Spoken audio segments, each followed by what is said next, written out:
चलिए, जैनिज़्म का ना मैं थर्ड पार्ट बना रही हूँ, प्रिंसिपल और टीचिंग से रिलेटेड। ऑलरेडी मैंने 2 पार्ट बना दिया है, तो आप उसे देख लीजिएगा, फिर ये थर्ड पार्ट आप देखिएगा तो आपको ज़्यादा अच्छे से समझ में आएगा। तो स्यादवाद का मतलब होता है मे बी, और वाद का मतलब होता है it is impossible to know everything for certain. मतलब सब कुछ जानना इम्पॉसिबल है, ये मीनिंग है, ठीक है। How and why Jainism split into Digambar and Shwetambar. Jainism तो पहले एक था, तो फिर वो स्प्लिट क्यों हो गया दिगंबर और श्वेतांबर में, तो इसका रीज़न जानने के लिए हम लोग को आगे पढ़ना पड़ेगा। तो महावीर को आपको पता है कि कैवल्य 498 BC में उस कैवल्य की प्राप्ति हुई थी। उसके बाद उन्होंने 30 साल तक जैनिज़्म को प्रमोट किया। उसके बाद 468 BC में उनकी डेथ हो गई थी। महावीर जो टीचिंग देते थे लोगों को, वो प्राकृत लैंग्वेज में देते थे, और बुद्धिज़्म में पाली लैंग्वेज में दिया जाता था, ठीक है। मेनली ये डिफरेंस आता है जैनिज़्म और बुद्धिज़्म से रिलेटेड, इसलिए मैं साइड बाय साइड आपको बता रही हूँ। जो प्राकृत भी जो थी वो कॉमन लैंग्वेज थी, कॉमन पीपल की, ठीक है। अब आगे जानते हैं, Mahavir organised an order of his follower. Mahavir ने किस तरीके से ऑर्गेनाइज किया था अपने फॉलोअर्स से रिलेटेड ऑर्डर्स, अब इसके बारे में जानते हैं। People of all varnas and social background could enter the Jain Sangh. मतलब कि कोई भी सेक्टर के लोग हों, कोई भी सोशल बैकग्राउंड के लोग हों, क्षत्रिय हों, वैद्य हों, शूद्र हों, कोई भी हो, वो जैन संघ में एंटर कर सकता था। लड़की लड़के दोनों अलाउड थे, मर्द औरत दोनों अलाउड थे। जो मुनि थे उनको मेल एसेटिक कहा जाता था, और जो मेल एसेटिक थे उन्हें मुनि कहा जाता था। जो फीमेल एसेटिक थी उनको साध्वी या आर्यिका कहा जाता था, ठीक है। जो नॉर्मल पीपल जैसे आते हैं दर्शन करने फिर चले जाते हैं, तो जो ले मैन थे उनको श्रावक कहा जाता था, और जो ले वोमेन थी उनको श्राविका कहा जाता था, ठीक है। तो महावीर के 11 क्लोज डिसाइपल थे, ठीक है। उनके मतलब जो उनके शिष्य थे, डिसाइपल थे, और उनको क्या कहा जाता था, उनको कहा जाता था गंधारास, ठीक है, हेड ऑफ स्कूल। और all Ganadharas of Mahavira were Brahmanas belonging to Magadh area. जो जितने भी गंधारास थे वो महावीर के साथ जो उनके क्लोज डिसाइपल थे वो ब्राह्मणास थे, मगध एरिया के। Out of these 11 closest disciple of Mahavira 10 already died before Mahavir death. मतलब कि जब तक महावीर की डेथ होती तब तक ऑलरेडी 10 उनके जो 11 क्लोज डिसाइपल थे, जिसमें से 10 की ऑलरेडी डेथ हो गई थी, ठीक है। Only Arya Sudharman live and he became the first थेरा। मतलब कि उन महावीर की डेथ के बाद सिर्फ एक ही जीवित रह गए थे जिनका नाम था आर्य सुधर्मन, और वो पहले ठेरा बने, ठीक है। ठेरा फर्स्ट डिसाइपल उनके पहले ठेरा बने उनके बाद। आर्य सुधर्मन थे, उसके बाद फिर ये जम्बू थे, उसके बाद प्राभव थे, ठीक है। उसके बाद संयम भावा थे, उसके बाद ये संयुत भावा थे, उसके बाद भद्रबाहु थे। तो प्रभावा जो थे वो महावीर ठेरा के थे, और ये संयुक्त विजया जो थे वो रूलर थे कहाँ के, धनानंदा के, ठीक है। ये चीज़ थे। अब आगे इसके बारे में पढ़ लेते हैं। भद्रबाहु जो थे वो 6 थेरा थे। वो कहाँ पे रहते थे, वो मगध में रहते थे अपने फॉलोअर्स के साथ। उस वक्त रूलर कौन थे, चंद्रगुप्त मौर्य। जब भद्रबाहु 6 थेरा जब थे और वो मगध में रहते थे, उस टाइम रूलर कौन थे, चंद्रगुप्त मौर्य थे। बहुत इंपॉर्टेंट है ये, ठीक है।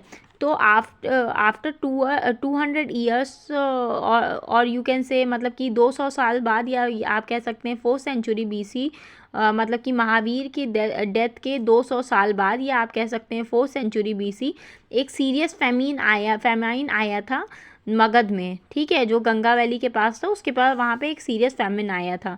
तो एम्परर ऑफ मगध उस वक्त कौन थे? चंद्रगुप्त मौर्य थे। उन्होंने भी अपने थ्रोन को गिव अप कर दिया था और वो भी जैन धर्म को पूरी तरीके से अपना चुके थे। ठीक है, तो ये फेमाइन जब आया था तो चंद्रगुप्त मौर्य जो थे वो भद्रबाहु के साथ और बाकी फॉलोअर्स के साथ माइग्रेट कर गए थे। किधर माइग्रेट कर गए थे? डेक्कन की तरफ, जो साउदर्न पार्ट ऑफ इंडिया का था उधर की तरफ वो माइग्रेट कर गए थे।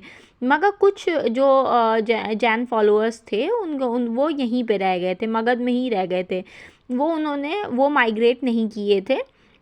ठीक है, तो वो किसके अंडर रह गए थे? वो श्रवण बेलागोला करके थे, उनके साथ वो वहीं पे रह गए थे।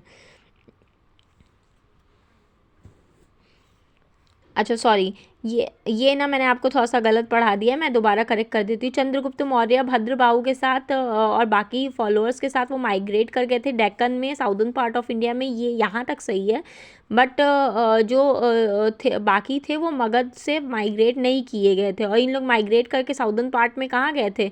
श्रवण बेलागोला की तरफ गए थे, बट ये बाकी सब मगध में ही रह गए थे। ठीक है, तो the followers who be in Magadha started following Jainism under leadership of Sthulabahu. जो बचे हुए थे उन्होंने लीडरशिप, जो मगध में ही रह गए थे उन्होंने किसकी लीडरशिप में जैनिज्म को फॉलो करना स्टार्ट किया? स्थूलाबाहु के लीडरशिप में स्टार्ट किया। ठीक है, अब देखिए मगध में स्थूलाबाहु की लीडरशिप में जैनिज्म को जो बचे हुए थे और बाकी लोगों ने स्टार्ट किया, और डेक्कन में साउथ इंडिया में भद्रबाहु और चंद्रगुप्त मौर्य ने स्टार्ट किया। ठीक है, spread of Jainism in Karnataka is attributed to Chandragupta Maurya. Chandragupta Maurya जब साउथ इंडिया माइग्रेट किए थे तो उन्होंने कर्नाटका की तरफ भी जैनिज्म को स्प्रेड कर दिया था। ठीक है, फैमीन कितनी दिन तक था? वो 12 साल तक था। और उसके बाद उन 12 सालों में क्या हुआ? In those 12 years some differences were developed in the philosophy of Jainism professed by the group who stayed back with these who return from south. मतलब कि 12 साल में काफ़ी डिफरेंसेस आ गए थे लोगों जैनिज्म की फ़िलासफ़ी में। जो वहाँ पे माइग्रेट कर गए थे उनकी फ़िलासफ़ी अलग हो गई थी जैनिज्म से रिलेटेड, और जो यहाँ रह गए थे उनकी फ़िलासफ़ी अलग हो गई थी। तो during 3rd century BC first council occurred at Pataliputra presented at Patna. मतलब कि 3rd century BC में फर्स्ट काउंसिल ऑकर हुई थी जो कि पाटलिपुत्र में हुई थी, जो प्रेजेंट टाइम में पटना कहलाता है। During the council 11 scriptures were called Angas were compiled with 14 Purvas. मतलब उस काउंसिल में क्या हुआ था? उस काउंसिल में 11 स्क्रिप्चर्स जिसको क्या कहा जाता है? अंगाज, वो किसके साथ कंपाइल किए गए थे? 14 पूर्वास के साथ। The difference between the two groups over the code of conduct lead to the division of Jainas. मतलब कि इसमें क्या हुआ कि उन लोग के मतलब कि सोचने का अलग अलग तरीका था। ठीक है, जब वो वापस आए थे जब वो वापस आए थे, जैसे मैं आपको बता देती हूँ, इसमें मैंने काफ़ी डिटेल में नहीं लिखा है। जब वो साउथ इंडिया से वापस आए थे इन लोग फेमिन ख़त्म होने के बाद, तो उसमें क्या हुआ कि इन लोग ये भद्रबाहु के जो लीडरशिप में थे और चंद्रगुप्त मौर्य के जो उसमें जब वापस आए थे तो उन्होंने ना कोई भी वस्त्र धारण करके नहीं रखे थे। मतलब उन्होंने नेकेड थे।